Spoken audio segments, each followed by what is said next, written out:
този на Люксембург. Сега тук няма засада. Първа възможност!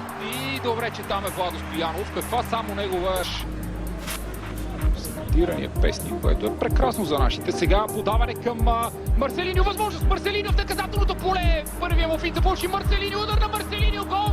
Марселиньо открива резултата в дебютния си мач за националния тим. Марселиньо 1-0 за България. След кошмарното, след много трудното начало, ето че България повежда в резултата. Невероятно, уважаеми зрители!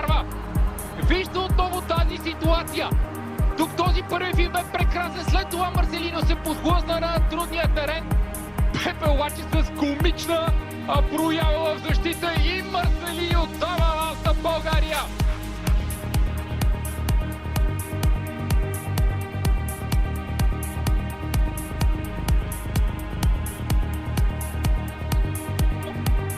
Огромна, да видим. Удар на Роналдо, Стоянов спасява.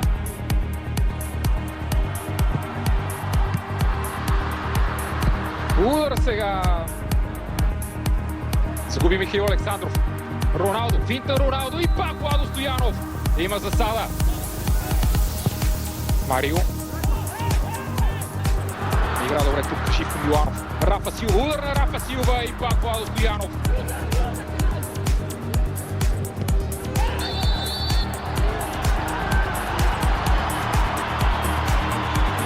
Това е Дуспа. Дуспа си. Да видим сега Кристиано Роналдо срещу Владо Стоянов.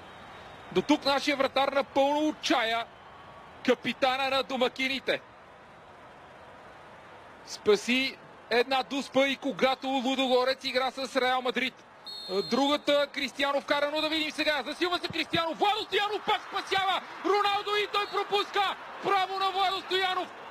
Владо Стоянов отново успява да спре Кристиано Роналдо. Владо Стоянов се превръща в кошмара на Кристиано Роналдо. Супер!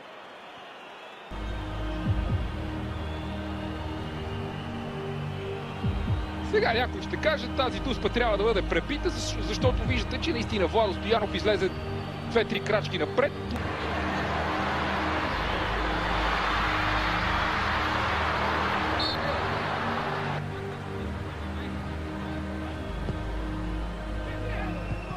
Роналдо и пак Владо Стоянов. Отново Владо Стоянов.